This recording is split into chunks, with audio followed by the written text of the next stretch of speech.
Jeudi 26 janvier 2023, Madame, Monsieur, bonjour. Nous sommes heureux de vous retrouver pour la présentation de ce bulletin sportif. À l'échelle nationale, la sélection masculine haïtienne des moins de 17 ans s'apprête à disputer la dernière phase des éliminatoires de la Coupe du Monde dans cette catégorie au Guatemala dans les prochains jours. Au fait, le calendrier des petits grenadiers est connu.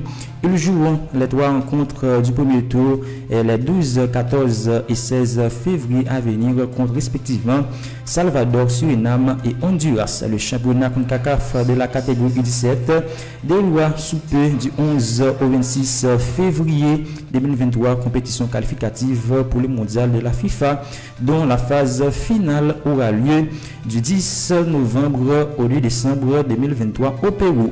À l'échelle internationale, le FC Barcelone a décroché son ticket pour la demi-finale de la Coupe du Roi en s'imposant face à la Real Sociedad 1-0. Malgré une domination assez nette, les Barcelonais n'ont pas trouvé la faille au cours de la première période, mais à 11 contre 10 après l'expulsion de Mendes à la 41e minute de jeu, le Barça a fini par faire craquer son adversaire sur une frappe de Dembélé lancée dans la profondeur par son compatriote Jules Koundé. Dans l'autre quart de finale d'hier, Osasuna est qualifié pour les demi-finales en battant dans les prolongations l'FC Séville de 1. Par ailleurs, il y aura deux matchs ce soir. Valence jouera contre Athletic Bilbao à 2h, puis à 3h, le Real Madrid reçoit l'Atlético de Madrid. Mise en retrait de son poste de président de la Fédération française de football en raison des différentes affaires, Noël Le Gret se retrouve dans l'attente de l'audit commandé par le ministère des Sports. Et ce jeudi, le dirigeant tricolore a été encore frappé par le témoignage d'une ex-collaboratrice qui n'a pas voulu dévoiler son identité. Après les chants racistes étonnés contre Vinicius Junior en septembre dernier, les fans de l'Atlético de Madrid ont encore dérapé avant le derby face au Real Madrid ce jeudi en Coupe du Roi. Dans la nuit, les ultras des Colchoneros ont installé une banderole intitulée Madrid déteste le Real sur un pont devant le centre d'entraînement des Merengues. Mais au passage, les supporters des Roger Bancos ont également pendu une marionnette avec le maillot floqué au nom de Vinicius Junior, une image qui a déclenché une vive polémique en Espagne. Toujours avec les actualités sportives, enquête d'un successeur à Roberto Martinez, parti après le fiasco à la Coupe du Monde 2022. La Belgique a dressé une shortlist pour le poste de sélectionneur des Diables Rouges. D'après le média Hit Newsblade, et celle-ci est composée de trois noms. On retrouve deux anciens coachs de Ligue 1, Mauricio Pochettino et André Villas-Boas, sans club depuis qu'ils ont quitté respectivement le Paris Saint-Germain en 2002 et l'Olympique de Marseille en 2021. À leur côté figurait Joachim Löw, libre depuis son départ de la sélection allemande à l'été 2021 et qui représenterait un joli coup. A priori, les pistes Andrea Pirlo, Hervé Renard, Thierry Henry et Claude Puel qui ont circulé ces dernières semaines ne font donc pas partie des options prioritaires suivies par les décideurs belges.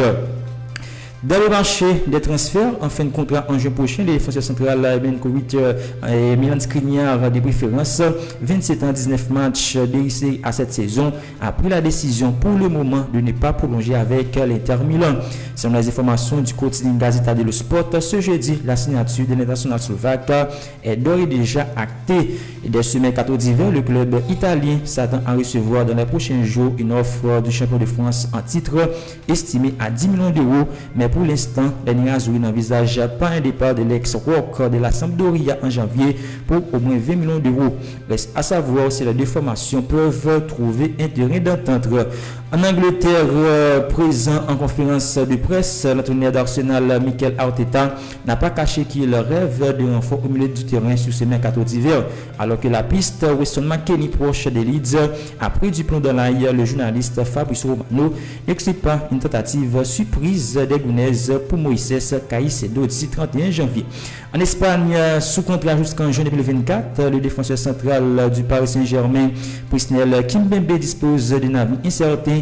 Malgré son attachement pour son club formateur, l'international français se retrouve séduit à l'idée d'une aventure à l'étranger.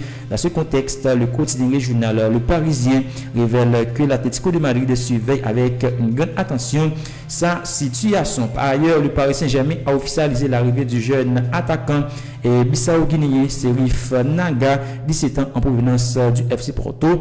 Il signe un contrat stagiaire valable jusqu'en juin 2025. Recruté au Bayer Leverkusen en 2020 contre 80 millions d'euros, Kai Havertz devrait finir la saison à Chelsea, mais son club s'active déjà pour décider l'été prochain. Selon Sky Germania s'accorde même pour dire que le prix de vente de 60 millions d'euros a été fixé sous contrat en 2025. Le joueur n'est pas contre un départ, lui qui souhaite jouer la Ligue des Champions la saison prochaine. En assistance de départ cet hiver, Nicolo Zaniolo a de nombreux courtisans dans le Paris Saint-Germain.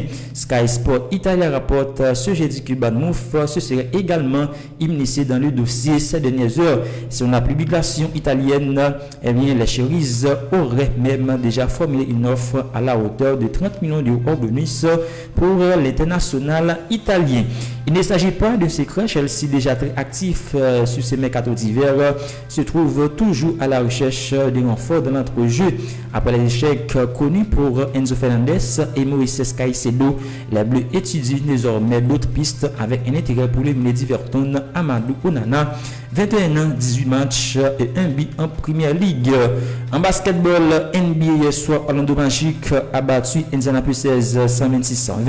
Victoire des Philadelphia Sixers aux dépens des Brooklyn Nets 137-133. Washington Wizards s'est imposé 108-103 contre Houston Rockets. Atlanta Hawks a eu raison de Oklahoma Thunders 137-132. Défaite de Denver Nuggets sur le parquet des Milwaukee Bucks 107-99. Minnesota Timberwolves sauf New Orleans Pelicans 111-102. Golden State Warriors a dominé Memphis Grizzlies 122-120. Sacramento Kings a chuté contre Toronto Raptors 113-95. Portland Trail Blazers s'impose sur Utah Jazz 74-124. Los Angeles Lakers a battu San Antonio Spurs 113-104. Anthony Davis, pour son retour, a réalisé un double-double, 21 points et 12 rebonds. Le programme de ce soir en NBA, 7h30, Boston Celtics reçoit New York Knicks. Charlotte Hornets accueille les Chicago Bulls. Brooklyn Nets s'oppose à Detroit Pistons à 8h. Cleveland Cavaliers se déplace sur le parquet de Houston Rockets.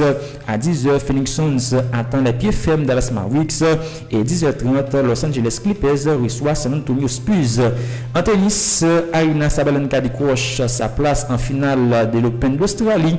La Biélorusse de 24 ans a pris le meilleur sur son adversaire polonaise Magda Linette, qui n'avait jamais fait mieux qu'un troisième tour au Grand Chelem avant ce tournoi. Victoire 7-6, 6-2 pour Sabalenka, qui va disputer la première finale de sa carrière en majeur. Ce sera face à la Kazakh Elena Rybakina, lauréate de Wimbledon. Du côté des messieurs, en demi-finale, ce soir, Khachanov affrontera Stefanos Tsitsipas à 10h30 et demain à 2h30 du matin. Novak Djokovic jouera contre Paul. Fin de ce bulletin sportif. Nous avons pris beaucoup de plaisir à vous informer. À la prochaine.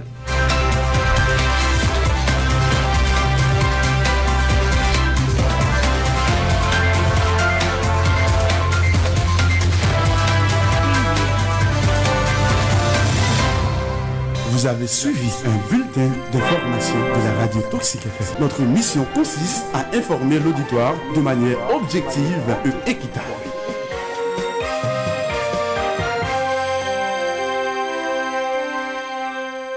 Vous avez suivi.